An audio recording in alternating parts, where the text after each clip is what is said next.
بسم اللہ الرحمن الرحیم۔ عن ابی ہریرۃ قال قال رسول اللہ صلی اللہ علیہ وسلم اکمل المومنین ایمانا احسنہم خلقا۔ ابو ہریرہ رضی اللہ عنہ کا بیان ہے کہ رسول اللہ صلی اللہ علیہ وسلم نے فرمایا، مومنوں میں سب سے کامل ایمان والے وہ ہیں جو اخلاق میں سب سے اچھے ہوں، احسنہم خلقا۔ میں نے اس کے نیچے لکھا ہے کہ دین میں اگرچہ عبادات بھی ہیں، یعنی نماز پڑھنی ہے، روزہ رکھنا ہے، حج کرنا ہے، زکوٰۃ دینی ہے، دین میں اگرچہ عبادات بھی ہیں اور تطہیر بدن اور تطہیر خور و نوش کے احکام بھی، یعنی ہمارے ہاں بہت سے احکام ہیں دین میں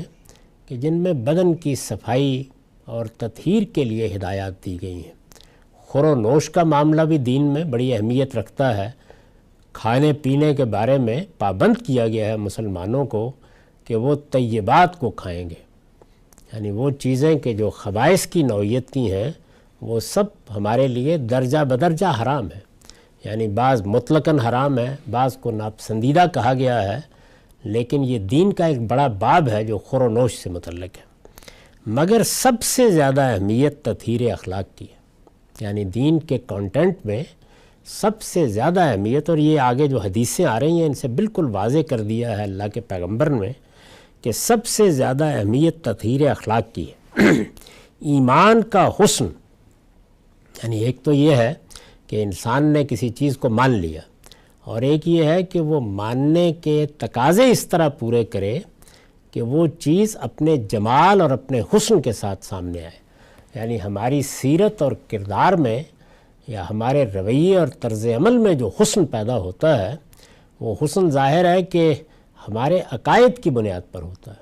یعنی عقائد کا لفظ میں یہاں مذہبی معنی میں استعمال نہیں کر رہا۔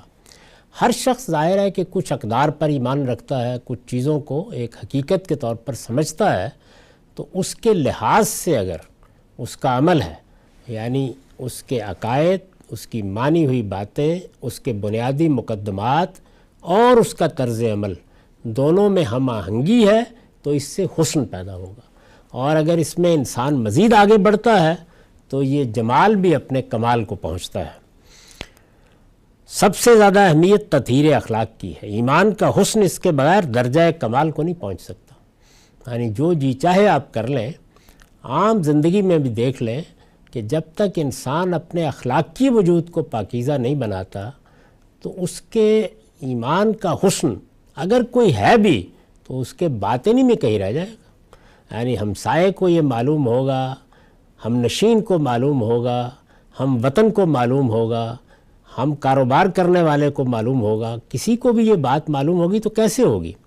انسان کے باطن کے اندر جو روشنی ایمان سے آتی ہے اس کا ظہور اس کی بیوی کے لیے، بچوں کے لیے، اس کے اعزاء کے لیے، اقربا کے لیے، دوستوں کے لیے اس کے حسن اخلاق سے سامنے آتا ہے۔ یہ روشنی اندر سے باہر آتی ہی اس ذریعے سے ہے۔ ایمان کا حسن اس کے بغیر درجہ کمال کو نہیں پہنچ سکتا۔ قرآن مجید نے جگہ جگہ اس کی تصریح فرمائی ہے۔ نبی صلی اللہ علیہ وسلم کا یہ ارشاد اسی کی وضاحت ہے۔ یہ ابو داؤد کی روایت ہے، رقم 4064، اور اس میں جو اصل بات ہے وہ یہ ہے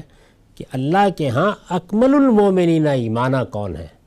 یعنی مومنوں میں سب سے کامل ایمان والے کون ہیں، تو فرمایا ہے کہ جو اخلاق میں سب سے اچھے، یعنی گویا اخلاق ہی ہے کہ جس کو اللہ تعالیٰ نے پیمانہ بنا دیا ہے کہ اگر اس میں روشنی آئی ہے، اس میں کمال پیدا ہوا ہے، اگر اس سے دنیا کے اندر خیر پھیلا ہے تو اس کا مطلب یہ ہے کہ ایمان کامل ہے، ورنہ یہ ہے کہ کوئی چنگاری تو ہے اندر لیکن وہ چنگاری بس راکھ کے نیچے دبی ہوئی ہے۔